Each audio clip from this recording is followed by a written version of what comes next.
It would appear that the indie game development scene is one that you just don't want to be part of. It seems like one half of the group are just the most despicable humans on the planet, and the other half seems to be those that are profiting on it. News came out today that Zoe Quinn, known grifter, public liar, and con artist, has now put out a new tale of her victimhood in the video game industry. I'm sure it has absolutely nothing to do with her publicly admitting just a few months ago that she's entirely broke. Now, before I get into all of this, I want to be very clear to most specifically my detractors that may use this video to misrepresent my point of view. I have no evidence to the contrary of what this indie video game developer has said. We have one person's side of the story in which they've chose to share publicly rather than share through the appropriate channels. History tells us that we need to be suspicious of such claims, especially in the video game industry, and especially when they're made publicly and instead of the proper channels. This particular video game developer, Zoe Quinn, has made a career collecting money out of victimhood. This particular person's story is in doubt because of her history of proving that it's good to doubt the things that she says. It is a fact that she had a Kickstarter that raised almost $90,000 and never delivered the product. And you can see it publicly for yourself. Just 7 days ago, not mad about the delays, but I wanted to add my voice to the no communication kind of sucks point of view. It's been a year since the last update, which promised more regular updates after an 8-month gap. A line or two, anything. Radio silence makes it feel like we are being ignored.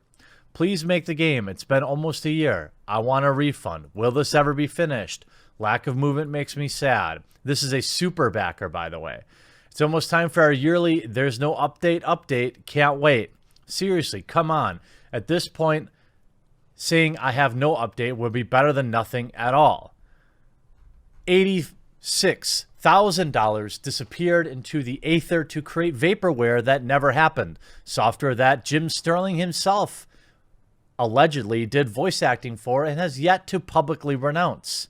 I'm not sure if his name was used to raise funds for this Kickstarter, but this is primarily why I very rarely retweet or promote Kickstarters. Because once your name's attached to it, then you do have some responsibility to your people that trusted you and backed it. We know that Zoe Quinn has made a career of producing almost nothing. She might be telling the truth, though. We don't know. There are many reasons to be suspicious of this story, not just because I utterly detest the opinions of Miss Quinn, but because the bevy of public evidence that shows that this person should not be trusted. So before I go into this story, as easy as it is to laugh at the other video game developer listed in here, I choose to let the actual systems in place determine whether or not something is true rather than Twitter. I'm covering this because it's important news. And because to me, the timing of her lack of any money whatsoever and this public outing with, by the way, a Easter egg in it saying that there's yet another person that she hasn't outed yet, seems to me that it might be, I could understand if you would believe that this person is just looking to cash in again. Now, both can be true. Okay, these events could have happened. And this indie game developer, Zoe Quinn, could also be looking to cash in on them. It's not mutually exclusive. I'm not going to read all the details, the specifics of the story. You can do that if you want. But it started out, the post, saying, I've been silent about this for almost my entire career. I think you have to produce something to call it a career, but that's neither here nor there. And I can't do it anymore because I'm broke. Sorry if this is rambling and messy. I'm scared to out an industry legend. An industry legend I've never heard of like this, but I can't live with the secret anymore.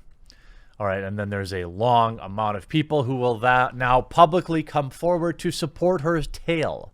Remember, though, that in the cases of people like Andy Signor, in the cases like Chris Hardwick, all of a sudden there's all these people that corroborate a story that just disappear after the fact.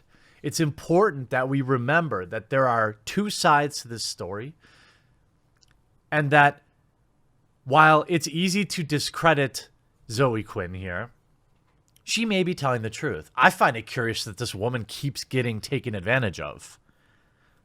Apparently the list of men to do this to her is like 5 now. I mean, it's curious. Zoe Quinn publicly accuses Alec Halawaka from Night in the Woods. So we all know the entertainment industry is a hotbed of some fairly immoral actions and sorts. Agreed. Whether it's a film industry, people like this, or the games industry with a multitude of allegations and toxic environments and companies like Riot, this kind of behavior or the use of power from social media entities like Yogscast CEO and Calfcast to be exact, and of course some of those with any sorts of power reputation within the industry. In this particular case, following yesterday's public accusations of Jeremy Soule, today has seen an outing of another industry veteran. In this case, it's Alec from Aquaria, Night in the Woods, has been accused of bad behavior, amongst other things, by Zoe Quinn. The text is very disturbing. It takes place across 6 pages of screenshotted notes posted up by Quinn. Now, for this to have happened to Zoe is wrong by any extent of the word, and Alec, if guilty of such actions, should certainly feel an insane amount of remorse and guilt. Essentially, these notes accuse him of extremely bad behavior, wrongful imprisonment. Particularly the latter, he is accused of refusing to pay for Zoe's flight home from Canada. Why wouldn't she just crowdfund it? She's very good at that. Something he agreed to if she purchased her ticket there. In this, Zoe does state that Alec has openly come to her following years of therapy and working on himself to apologize for his actions, and that she had forgiven him, but she still put it out there publicly. I wonder why. For her to come out with this at any time does show strength, despite it being openly done as a response to Nathaline's accusations from yesterday, giving her strength to tell her story. Or is it that she was angry that someone else was getting the spotlight? Just curious. Scott Benson, co-creator of Night in the Woods, had this to say on Twitter when it was brought to his attention. Thanks to folks who DM me about this thing. No, we don't know about that thing. I'll say something about the thing when I have actual words put together. So that was absurdly worded tweet, but this was a stunned moment. We believe Zoe's account of Alec's actions, and we are very sad and very angry. This is all hitting us in the middle of the night. We have more to say about this tomorrow. Well, we know where they're going to side. I think that, again, as this article points out, I must reiterate, however, that these are just accusations, and Alec, until he releases a statement on the matter or any actual authorities are involved, they remain as such. You should not go after either person, blah, blah, blah, blah, blah. Agreed. As the bigger websites start to pick this out, though, we know how this is going to end. Alec has already privated his Twitter account. I doubt we'll ever hear from him again. And this is the way things work in the video game industry and in entertainment, to be honest with you.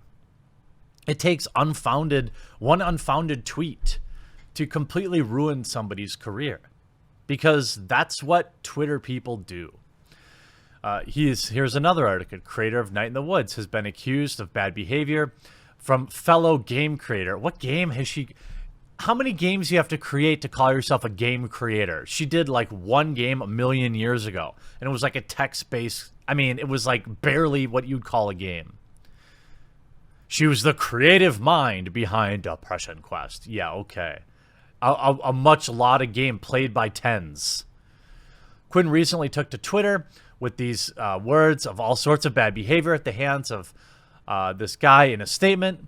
Quinn said that she was scared to leave in reference to her relationship with him, which led her to eventually getting blacklisted by him from industry events. So it wasn't all of her other behavior. By the way, she goes on to mention, of course, GG in her statement, because of course she did. While I was in Winnipeg, he slowly isolated me from everyone else in my life while degrading me whenever we were alone. Quinn explained in a Twitter statement. He convinced me to talk the three friends out of getting a shared place with me there. He convinced me to let him program my game instead of the friend I'd been working with. Despite many protests, he screamed at me for over an hour once because of the tone in my voice when I said hello. He wouldn't get me to leave the apartment without him and refused to give me the code to get in. At no point, by the way, did Zoe have to stay here. She was free to leave at any moment. I refuse to believe in the modern era where the average person has 76 credit cards, she couldn't have charged a plane ticket home. This whole story stinks of somebody outing maybe a bad relationship, sure. But it's curious to me. You mean to tell me that a millennial doesn't have an extra credit card to put $1,000 plane ticket on? And by the way, that's probably a lot of money. Maybe $200-300 if you take a bunch of layovers or you fly standby. The idea that he refused to give you money for a plane ticket is absurd to me. Call your parents. Ask a friend to borrow a couple $100. I don't believe you. I don't believe that that was the sole reason you stayed. She went on to state that she dared to speak up against him after another accusations against Skyrim and Guild Wars composer Jerry Soule. I don't wish ill on anyone, mentioned Quinn. I know Alec is likely not well, and I will always believe in rehabilitation over punishment. Well, that's curious because you posted this extremely long statement after you said he apologized and you forgave him. I want to say up front that I'm not saying this for anyone but me, but why do you have to say it publicly? These are just my questions. And the other people that I know have been hurt by him and might in the future be hurt. I read Natalie's post about a situation with an industry legend who took advantage of her and poisoned her career, and it shook me to my core. Again, just accusations. That's all we need in the video game world, though. That's why I'm hoping that if you made it this far in this video, you'll share it, because it's important to remain calm and not jump at anything. Look, maybe these things really did happen to indie game developer Zoe Quinn. Maybe they did. Just because she's a horrible person, in my opinion, doesn't mean that bad things happening to her are okay. It also doesn't mean that they didn't happen. Maybe they did. But it's curious. My visa status was threatened if I told anyone, and he'd went out of his way to tell the community that I'd been falsely accusing him of bad behavior. How come I didn't see anything about that? Oh, when I hadn't said anything to anyone, but a third party who saw it happen firsthand confronted him about it the next day. The story isn't about him. After years of therapy and working on himself, he reached out to me and apologized for everything, and I've forgiven him. But that's a background to this story. 1 month after this, I wanted to leave Toronto. I was scared. I couldn't sleep. And she forgave her ex-boyfriend. I'm sorry. That's right. I was scared. I couldn't sleep. Blah, blah, blah, blah, blah. Enter Alec. Yeah, the one from Aquaria and Night in the Woods. 2 games that hardly anybody's ever heard of. He was one person I felt like in my newly chosen field had my back. He talked about how great and cheap Winnipeg was, and we flirted and talked on Skype for hours. He knew that I was in an incredibly vulnerable place, and he asked me to come visit him in Winnipeg to see if I'd want to start an indie house there with 3 friends, and I've been talking about the idea with, and see if the thing between us was as cool as it seemed at a distance. 2 weeks, I'd buy a plane ticket there, he'd buy my plane ticket back. He knew I couldn't afford it otherwise, so that's what was the deal. I wouldn't get home from, what was all that money from smash hit Depression Quest? Or why don't you use a few pennies from your $86,000 you raised for Goddess Mode and didn't produce? Anyway, I wouldn't get home for a month, and only then it was because of my roommate used his miles to get me out of the apartment that he had us physically confined to. Yet no calls were made to anybody, by the way. While I was in Winnipeg, he slowly isolated me from everyone else in my life while absolutely degrading me whenever we were alone. He convinced me to talk to 3 friends out of getting a shared place with me there. He convinced me to let him program my game instead of the friend. He screamed at me, blah, blah, blah. About the bad behavior, he blamed me. He said he was jealous of me, that he wanted, he was jealous of me to be wanted like that. He'd bring it up during our snuggle time, where he'd regularly be mean and other things. He told me he loved me in a way no one else would, because he could see that I was terrible and that he loved me anyway. You are terrible. Sorry. I just barely can't take it. Look, he jammed his fingers, blah, blah, blah, and walked me around the house by them when I told him it hurt. What? Gross. Walk me around the house by them. Well, the night GG started, I vague booked about it. Without specifying which ex, and 2 other women in games immediately messaged me to ask if it was Alec. He'd done similar things to them. They knew that he'd been fixated on me, and they were afraid to speak up about an industry legend. Well, interesting. He lashed out and banned me from indie games community he ran, banned himself, and then went on to other industry legends asking them to help him do bad things to himself because he was such a B. He made sure he blacklisted me at important industry events. He tried to ruin my career. I'd barely started. To a degree, it worked. Well, I think you pretty much did that. Look, if this stuff is true, it's not cool, obviously. But being silent for the last few years has been worse than the fear. I skipped the last 2 GDCs because I couldn't risk being around him or even seeing everyone clap for him on stage, especially not people who I know. I don't wish any ill will on anyone, sure. I know Alec is likely not well, and I'll always believe in rehabilitation over punishment. I don't want anything bad to come of this. Look, you can't excuse yourself from the backlash. You can't excuse yourself from the backlash after publicly posting this type of thing. It doesn't work that way, Zoe. If it happened, then you must stand by your convictions, and this guy sounds like a real D-bag. D-bag. But it doesn't change that you outed it and you did it publicly. It doesn't sound like to me that he's got any reason to hold any clout in the industry over you. So what are you worried about? But feeling like a coward in the face of Natalie's strength, feeling like I had to hide from my own because I couldn't tell anyone why I'm hiding or knowing, sure, I want to breathe again. Well, stunning and brave, Zoe Quinn. Look, if this is true, great. I think when you look at everything, it's suspect. But what we know, honestly, of the indie game scene is most of these people are not the type of people that I would want around my kids. These people are not the type of people I'd want to give money for their video games. These aren't the type of people that I would ever be friends with. It seems to be a cesspool of the worst kind of human beings on the planet who just happen to code video games that no one's ever heard of. But it'll be interesting to follow the story as things develop.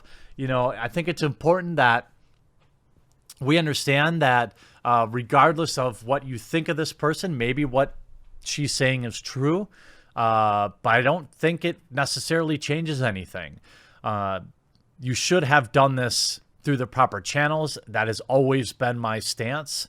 Putting something out publicly only gives credence to the people that will wonder why you did it, that will wonder if this is about clout. They'll wonder if this is about the 15,000 retweets from your video game friends. We'll be watching closely if you start another Kickstarter in 3 or 4 months for another indie game, or if all of a sudden you have a new job at some company that we've never heard of. All these things will be on our minds because of the way that you've chosen to do it publicly. When you do these things publicly, I question your motives. Hope you enjoyed this video. We'll talk to you again real soon. Hey, if you're still hanging out, there's a subscribe button right on the screen right now. Make sure to click that, turn notifications on. And if you want to see the next video, that should also be hovering around the screen. Thanks so much for watching this and for supporting the channel. What are you waiting for? Subscribe and, turn on notifications and like the video.